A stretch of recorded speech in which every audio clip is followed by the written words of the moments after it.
नमस्कार, मैं हूं Amod Srivastava. Amazing thought, amazing message, amazing information की दिशा में आज एक कदम और आगे। आज के इस दो चिंतन का विषय है वाणी और व्यक्तित्व तथा संस्कारों की नींव।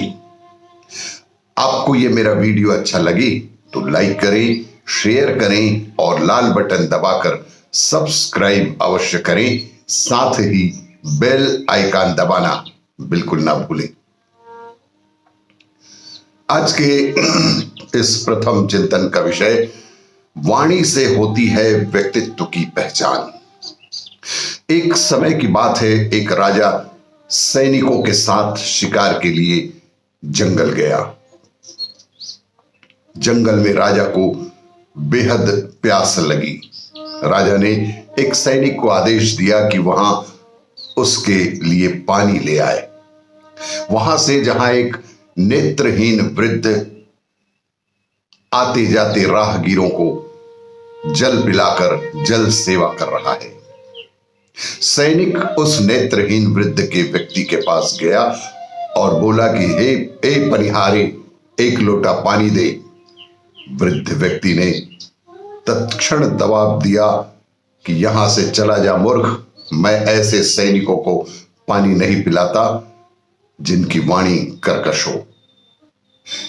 यह बात सैनिक ने राजा के सरदार को जाकर बताई। सरदार उस नेत्रहीन वृद्ध व्यक्ति के पास गया और कहा कि ए बूढ़े, एक लोटा पानी दे, हमारे राजा को पानी चाहिए। यह सुनकर नेत्रहीन वृद्ध व्यक्ति बोला, पानी पिलाने से मना कर दिया। उस नेत्रहीन ने सैनिकों के सरदार को भी पानी देने से मना ही कर दिया। तब राजा ने सरदार से पानी के बारे में पूछा तो सरदार ने राजा से कहा कि एक नेत्रहीन व्यक्ति है जो पानी देने से मना कर रहा है। उन सब की बात सुनकर राजा स्वयं उस नेत्रहीन व्यक्ति के पास गए और उस वृद्ध व्यक्ति से कहा कि हे बाबा जी, हमें प्यास लगी है, यदि आप थोड़ा पानी पिला देंगे तो आपकी बहुत बड़ी कृपा होगी। ये सुनकर नेत्रहीन व्यक्ति ने राजा से कहा कि आप बैठिए राजा साहब, मैं आपको अभी जल पिलाता हूं। और पानी पीने के बाद राजा ने उस वृद्ध व्यक्ति से पूछा कि आपको कैसे पता चला कि मैं एक सैनिक और सैनिक का सरदार और फिर अब मैं राजा हूं। वृद्ध व्यक्ति ने कहा है कि प्रत्येक इंसान की पहचान करने के लिए आंखों की जरूरत नहीं होती राजा साहब, उसकी वाणी ही उसकी असली पहचान होती है। सैनिक और सरदार को मैंने उनकी भाषा से पहचाना और आपकी पहचान भी मैंने आपकी भाषा से ही कर ली है। इसीलिए कहते हैं कि वाणी से ही होती है व्यक्तित्व की पहचान।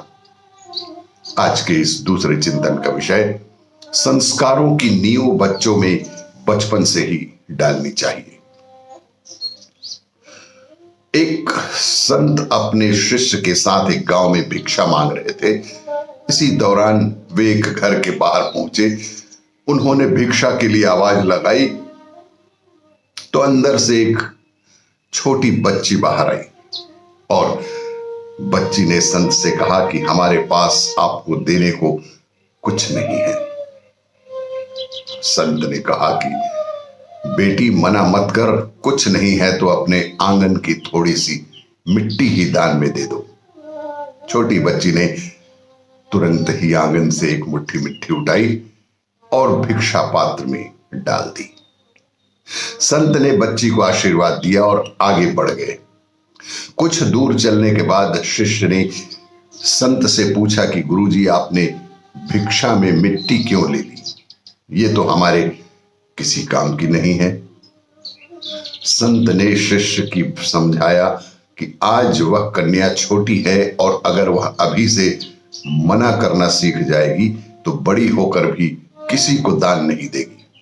आज उसने दान में थोड़ी सी मिट्टी ही सही लेकिन दान दिया तो ना।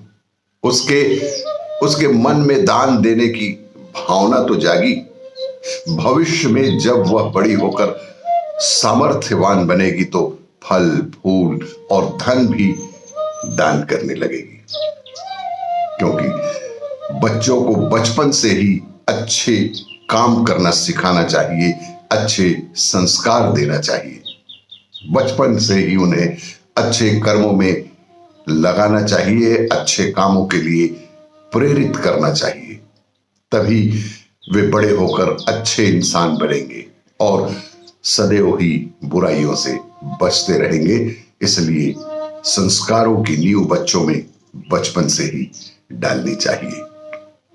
आपको ये मेरा वीडियो अच्छा लगे तो लाइक करें, शेयर करें और सब्सक्राइब अवश्य करें। धन्यवाद।